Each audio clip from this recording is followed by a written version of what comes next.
This is a story of ambition, power, and murder. It is a story of a man who would stop at nothing to become king. It is a dark and bloody story that starts in a wild Scottish heathland, where three witches plot and spin their spells. When shall we three meet again? In thunder, lightning, or in the rain? When the hurly-burly storm, when the battle is lost and lay on. Treat will be our the set of sun. Where the place? Upon the hill. There to meet with Macbeth. Macbeth, a Scottish lord and thane of Glamis. Here, he is not far from those witches leading the Scottish army against a combined force of invading Norwegians and Scottish rebels. Macbeth, my lord, look, the Norwegians and the rebels run. The battle is won, Banku. The day is yours. And Scotland's, come, Banku. We must find King Duncan and take him the good news. Back on the heath, the witches wait. Sisters, wait! Do you hear? A drum! A drum! Macbeth comes. Quick! We must finish the spell the rise to thin and the tries to mine. Trace again, mix up 9. The spell is done. Nearby, Macbeth and Banquo pause in the gloom upon the heath. I have never seen such a day. So full, yet so fair. I. Look in the midst. What are they? Men? Women? Are they even humans? Who are you? What are you? Speak, if you can. Oh, hail Macbeth, the end of Glamis. How do these creatures know my name? All hail Macbeth, Thane of Cawdor. But I'm not Thane of Cawdor. What do you mean? Can you see the future? What else do you see? Oh, hail Macbeth, Thane of Cawdor, and one day King of Scotland. No, that cannot be. Get away from me. Macbeth, what are you scared of? Why be afraid of good news? If you really can see into the future, what happened to me? Tell me. Hail Banquo, lesser than Macbeth and greater. Not so happy, you much happier. Your children will be king. But you will never be. Hail Macbeth and Banquo. They're going. Wait, how can I be the throne of Cawdor? He's still alive. How can I, Macbeth, become king? How can I be father of king, but not be a king myself?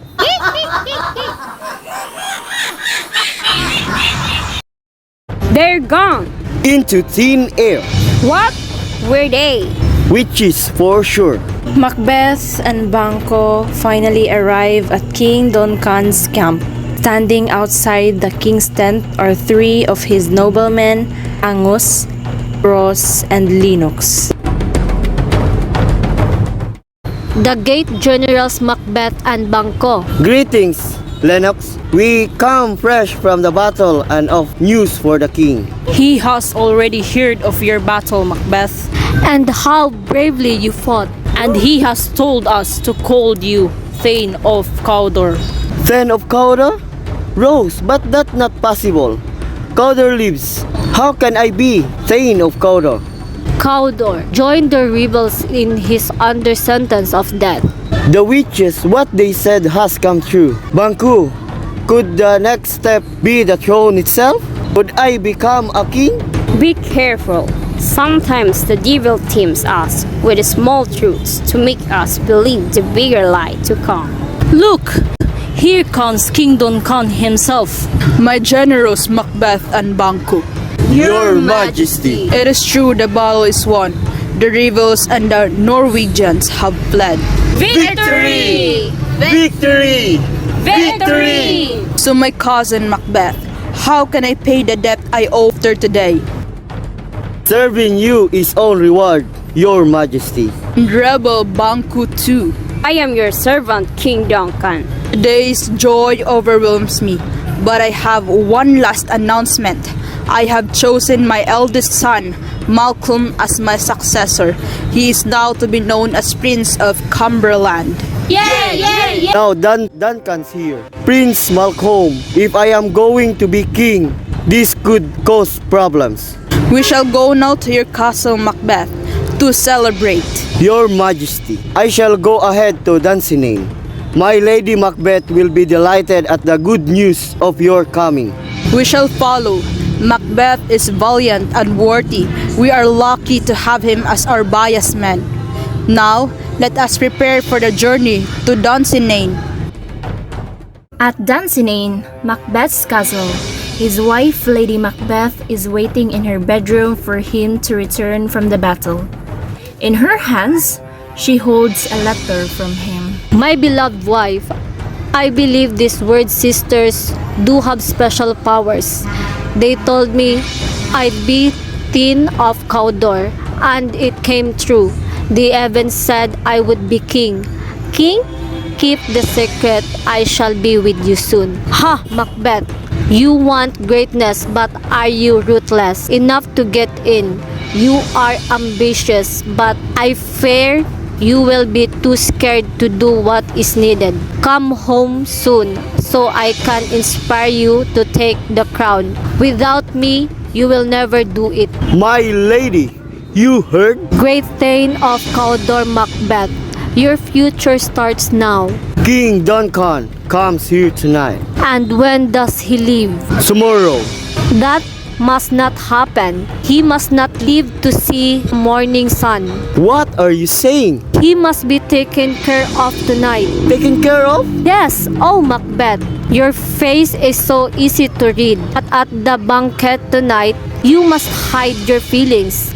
Be friendly to our king and leave the plan to me. In the great hall of Dunsinane, King Duncan and all the lords and ladies stand to celebrate their victory. Be quiet for the king! A toast to our host, Lord and Lady Macbeth. Your castle is beautiful, my lady. We're here so sweet.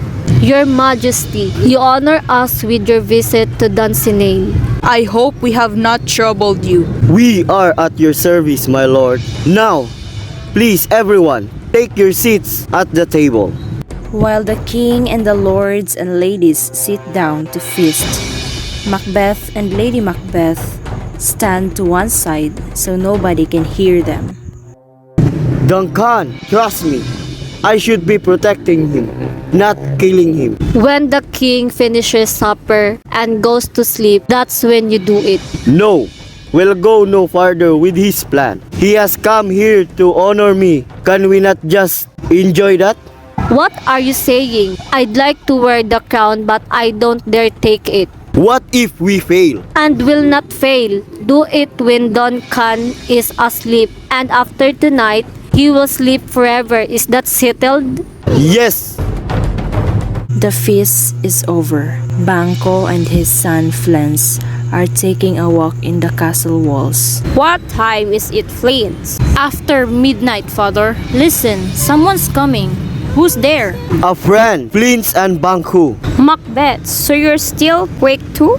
The king at least is asleep. He went to bed in good spirits thanks to your hospitality. We did all we could. A real feast. I dreamed of the witches last night.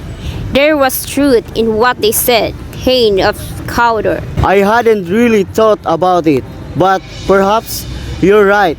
We should talk, Banku. Whenever you like. Stay with me, Banku, and we could share in the future. My loyalties to the king and ever will be. Now must go to bed, King Flans. Good night, sir. Sleep well. And the same to you, my friend.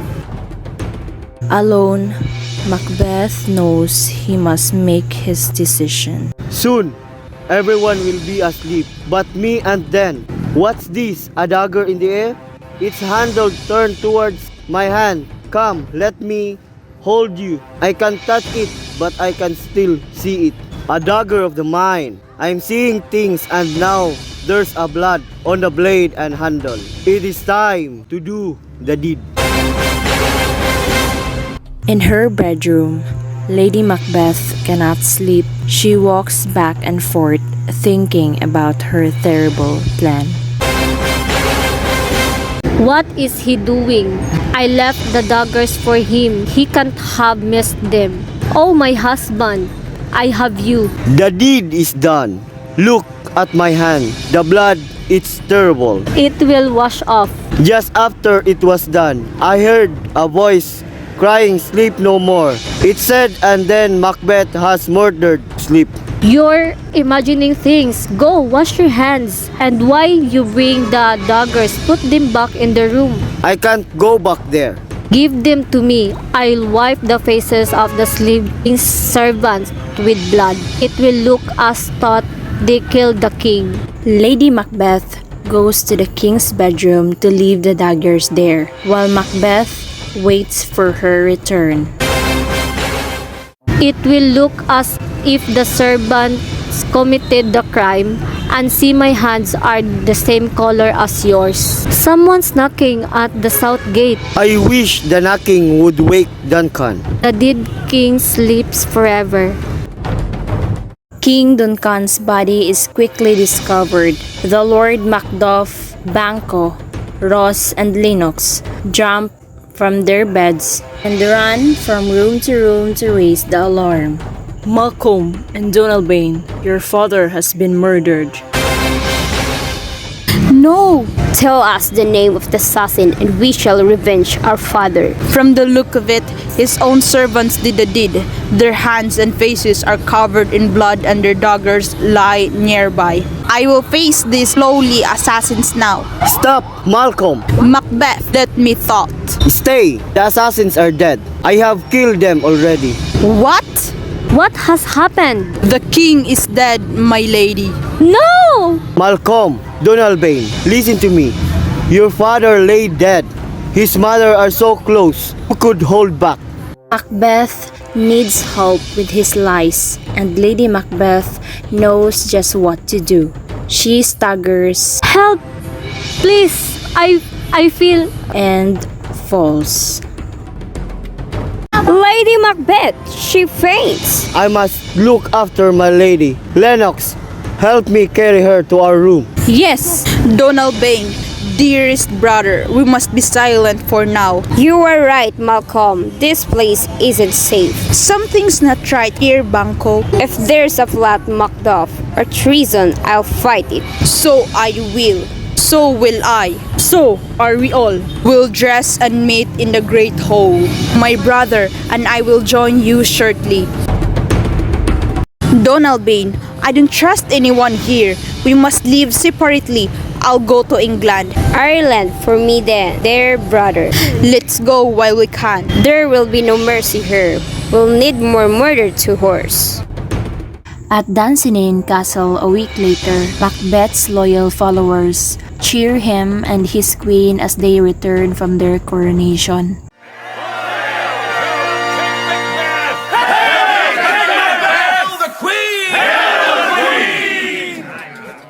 Banquo watches alone from a dark corner of the great hall.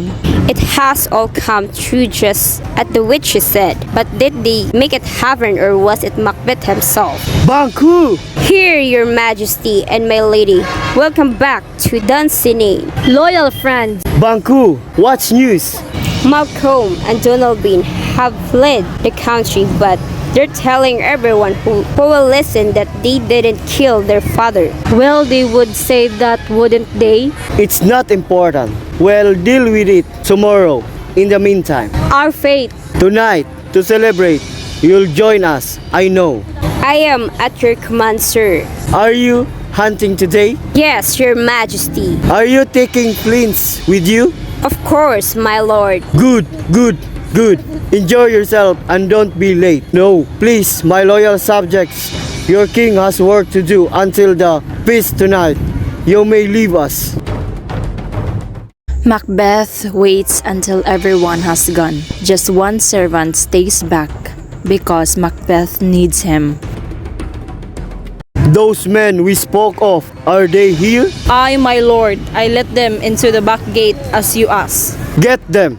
Yes, your majesty. The servant goes and Macbeth thinks through his plan again. I am the king, but the witches told Banquo that his children would be king, not mine. Being king isn't enough. I have to be safe. and I can't be safe as long as Banku lives. Here are the 2 men, my lord. Good. Now leave us. Don't bother sitting. This won't take long. Excuse me. Me too. Good now, Banku. Banku? Yes, Banku. I want you to kill him. Kill when? Today, while he's hunting all night. All right. All right. His son Flint must die too. Well, do your deal. Special offer. 2 for the pleasure one. Nobody must ever connect this to me. Don't worry, your majesty. Our lips are sealed, As quiet as the grave. and our dice are sharp. And it's cold, it's death, snake. Snack, snack. Clickety-clack. Macbeth has been crowned King of Scotland. The day of his coronation is to end with a great banquet to celebrate. In her bedroom, Lady Macbeth waits for her husband. She's having second thoughts. All I ever wanted was for Macbeth to be king. Now that he is, I wish it had never happened, not this way. Are you ready, my queen? We shall go down. What are you planning, Macbeth? Just wait. I can't go on like this. You won't have to. Soon, it will be night, and in the night, anything is possible. What do you mean? Best you don't know. Trust me. But Come. Out in the heath, night is falling. Banco and his son Flens have been hunting and are on their way back to Dunsinane. While they were going home, they met the 2 murderers, and Banco died and his son Flens escaped.